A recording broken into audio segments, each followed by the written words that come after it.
Thank you, Pablo. We also have a very special friend. You know, when I first went to the courthouse at this trial, I said, who is this guy sitting in the corner? Ron is a good friend of the community. He's been working for social justice for many decades. He's very wise. In our community, we don't have a connotation with age. The older you are, the wiser you are. We have a saying in the Hmong culture, it means no matter how smart you are, I am wiser than you because in my lifetime, I eat more rice than you. And in our culture, that means we respect our elders. Ron is elder. He's a wise man. He's been there. He's given lots of advice to help us as a community. We're looking to you, Ron, as an elder. Can you share some thoughts with us? He's been in the courtroom every single day at this trial. Thank you. First of all, I want to indicate to you, it is important for us to show our respect and praise for two of the strongest people I've ever seen in my life, the mother and father of Fong Lee.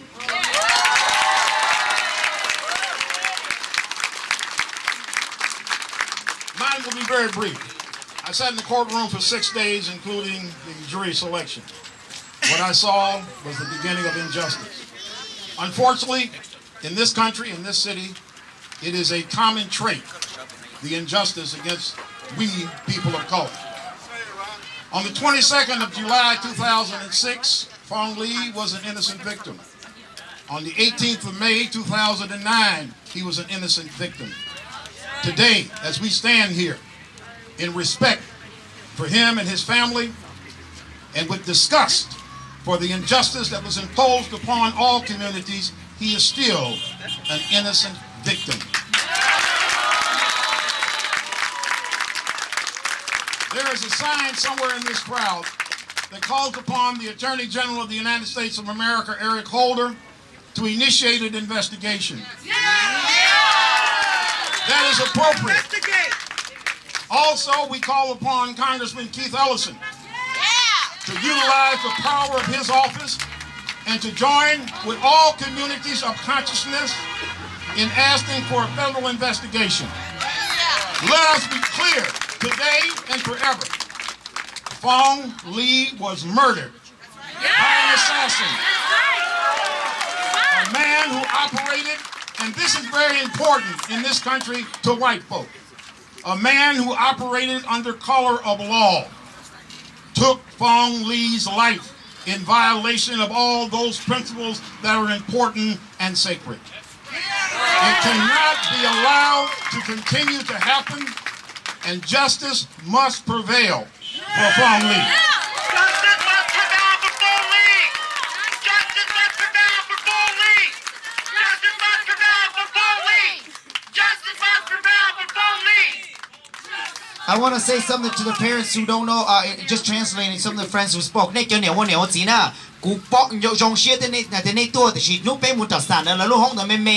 Cho phong y bé tua bé cái mong tua bao chi lần xứ tên mà hắn còn cầu chạy lên cầu từ lên xứ na chỉ nên mong để tua trong thì chỉ cho nên bé cái phong y na lỡ tua giàu bé đi tua giàu everyday l round lỡ tua giàu everyday lỡ tua long lỡ chở mót shit cho bé na. Does that make you happy that you have friends out there like that? Yeah.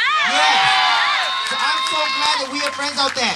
Our cause is their cause. We're in this together. So thank you so much. I just told them that you're a friend of the community. Thank you so much for being our eyes and our ears when a lot of us cannot be there. Thank you, Teacher. Thank you, Ron, for that speech. As all you guys, today, with the verdict that was read on Thursday, it is a very emotional day. It's a very sad day for the Hmong community. But we are here today. We are all angry. I know we are all angry, and I am angry as well. But we must use our anger and our power and our energy to educate ourselves, to share our stories, to organize and make sure that our brothers like Fong Lee, could go to the park and ride and come back home alive. Right? CCR, we have been organized. We've been following this case for the past 2 weeks, and we're going to invite Kayang Hain to come and speak a little bit about CCR's background.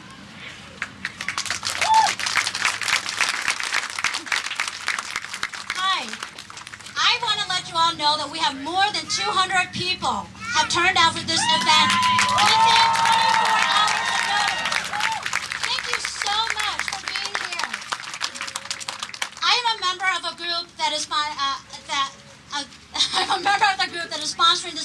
afternoon called the Coalition for Community Relations, CCR.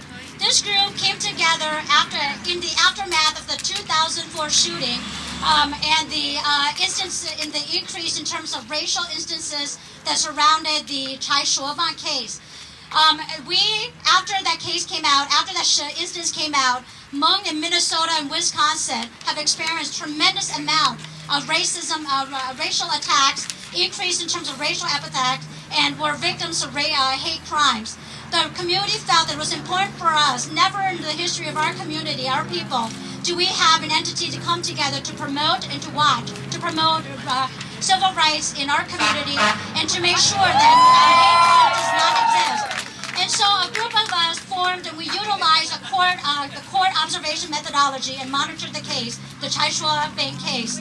Out of that, we were able to develop a report that talked about the composition of the jury, the bias in terms of media reports, and other observation. We took that same approach in the last 2 weeks with the Fong Lee cases, and we've got several members who showed up every day, and I'm going to turn it over to them to share with you what they saw. Because we're just regular people.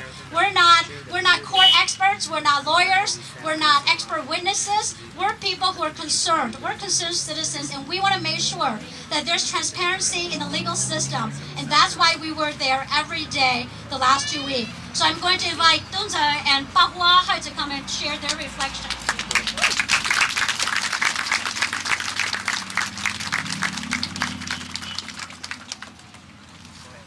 Hi, my name is Pahua, and I'm a student over at Minneapolis College of Arts and Design. But Tunze and I were we attended the courthouse. We were at the courthouse every day. I was not there for the jury selection, but I was there every day afterward. And you know, some of the startling things we've seen was 12 white jurors. 12 white jurors. You know, the judge asked the jurors, use your life experience to decide this case.